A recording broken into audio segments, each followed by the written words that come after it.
Hey friends, it's been a while since I've had time to do one of these, so just wanted to update you on what's going on with Young Life.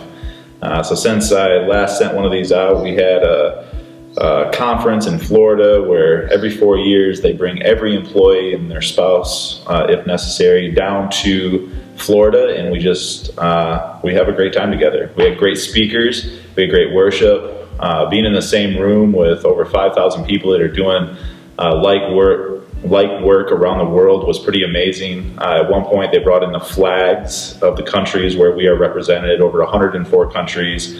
Then they painted this vision of Young Life being in, I think they said another 100 countries before we do this again. So God is doing an incredible thing through this one tool in his tool belt called Young Life. So we had that.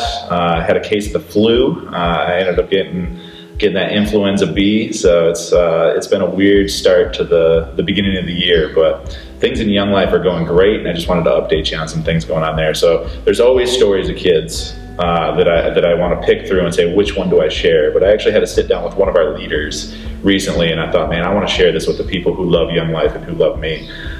So we have over 60 volunteers. It ebbs and flows throughout the year, between 60 and 75 leaders throughout the years who are doing this type of work, whether it's middle school, high school, or our friends with diverse abilities with Capernaum. We have all these people in the community who have, a variety of things that they're doing in their own life, but they've decided to protect some of that time and say, I want to give it to Young Life.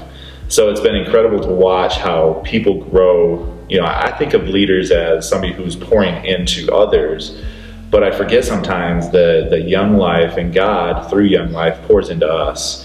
So I was sitting down with one of our leaders. My two teams with St. Joe High School and Lakeshore High School, we've got about 17 leaders. And I sat down with one of them the other day, and he was telling me, he told me it was okay to share this. His name is Alex Kluge. He works at Whirlpool, and he's just a great guy. And he said that Young Life, being involved with Young Life, caused him to realize that he really enjoys being part of building into the next generation. That when he got involved with Young Life, it was through a friend invite, somebody who's already a leader. Sounded like something that would be a good way to spend some of his extra time. But he was a little nervous at first, had never really felt a calling towards youth ministry. So this has caused him, he's been a leader since probably last September, that this has caused him to realize that he passionately cares about the next generation. So he said that as he was reviewing his life and the things that he's involved in, being a part of Young Life caused him to realize that he wants to be a part of his church's youth ministry. So he just recently started volunteering there, and then he said it also, the Young Life for him is kind of like this local mission field, that he gets to see the mission work on a weekly basis when he comes to club and when he sees kids in the community. And it caused him to think of the other mission work that's around the world. So later this year, he's going to be taking a mission trip to the Dominican Republic. And as he was sharing it with me, I thought he was sharing with me the good news about the missions trip with almost like that build up to let me know that he wouldn't be coming to camp. So as he was sharing the Dominican Republic, I could see how excited he was, and I said, hey man, that sounds awesome. I'm so excited. I really hope that you'll consider doing camp next year. And he said, oh no, you don't understand. Like, I've taken the time. I'm doing both. So he's going to get back from the Dominican Republic, and I think there's maybe a 2-day break in between, and then he's going to be spending a week with energetic 9th through 12th grade boys up at Timberwolf Lake, and we're going to have a blast. So that's in June. So be praying for Alex as he has those things coming up. Sometimes when we say yes in February to the things in June, once we get to June, it feels like a bigger burden than it did in February. So just pray for him that he would see God in all that. But it was just an encouragement to me that this is not a ministry for kids. This is a ministry for all of us.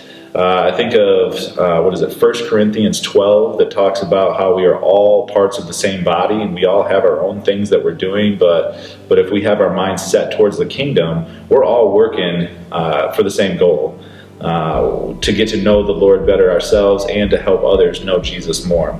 And so I was just thinking how so often we focus on the kids, but this is a ministry for all of us. So for Alex, just being able to hear him that that this ministry has sparked something within him that he wants to then use his gifts and his talents in other areas where kingdom work is happening. And I hope for you, whether you're on the committee or whether you're a generous donor, that this sparks a fire in you, that you see that the work that you're putting in on the backside is allowing us to do that direct ministry with kids. And ultimately, my hope is that this is a breath of fresh air for you, that without you, we can't do what we do. So please hear me when I say thank you. And if you have any questions about what's going on, if you want to reach out to Alex and encourage him, feel free to reach back to me, and I'll get you his contact information. So stay beautiful, and I'll talk to you guys later. Bye.